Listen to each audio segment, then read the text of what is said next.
కోల్కతా అత్యాచార ఘటన ఇది దేశవ్యాప్తంగా సంచలనం సృష్టించినటువంటి ఒక ఘటన.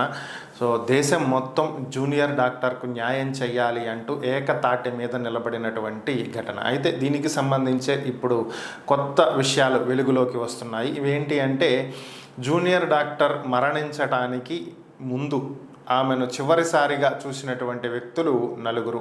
వాళ్ళు కూడా ఆమెకు సహచరులు. అయితే ఇప్పుడు ఈ నలుగురిని విచారించటం కోసం సిబిఐ కోర్టు అనుమతి తీసుకోవటం జరిగింది.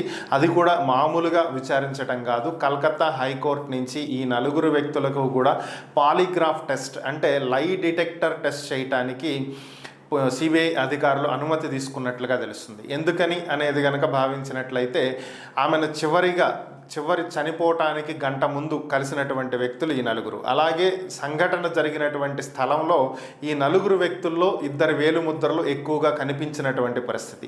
వీళ్ళు నిందితులు కానప్పటికీ కూడా, సాక్షులైనప్పటికీ కూడా వీరికి పాలిగ్రాఫ్ టెస్ట్ చేయటం ద్వారా అసలు అక్కడ ఏం జరిగింది అనేటువంటి అంశం తెలుసుకునేటువంటి అవకాశం ఉంటుందని, ఈ సహచరులు నలుగురిలో ఇద్దరు పీజీ ఫస్ట్ ఇయర్ స్టూడెంట్స్ అని, అలాగే ఒకళ్ళు హౌస్ సర్జను, మరొకళ్ళు ఇంటర్న్షిప్ చేస్తున్నటువంటి వ్యక్తి. సో ఈ నలుగురిని కూడా పాలిగ్రాఫ్ టెస్ట్ చేసి ఏం జరిగిందో తెలుసుకునేటువంటి ప్రయత్నం చేయాలని సిబిఐ భావిస్తుంది. అంతేకాకుండా సిబిఐకి ఉన్నటువంటి ఒక పెద్ద అనుమానం ఏంటంటే, ఈ ఘటన జరిగినటువంటి అంశం ఫస్ట్ చూసింది విగత జీవిగా పడున్నటువంటి జూనియర్ డాక్టర్ని మొట్టమొదటిగా చూసింది కూడా ఈ నలుగురే. ఆమెతో చివరిగా ఉంది కూడా ఈ నలుగురే.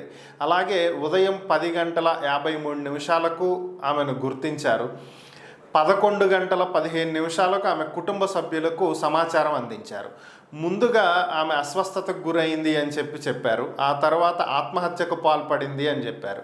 సో ఈ 22 నిమిషాల సమయంలో ఏం జరిగింది, ఎందుకు పలు రకాలుగా స్టేట్మెంట్లు మార్చి ఇవ్వాల్సి వచ్చింది, అసలు అక్కడ ఏం జరిగింది అనేటువంటి అంశం తెలుసుకోవటం కోసమే ఇప్పుడు సిబిఐ అధికారులు దృష్టి పెట్టినట్లుగా తెలుస్తుంది. దీంట్లో భాగంగానే జూనియర్ డాక్టర్ ఫ్రెండ్స్ ఎవరైతే ఈ నలుగురు ఉన్నారో చివరి గంటలో ఆమెను చూసింది, బ్రతికి ఉండగా చివరి గంటల్లో.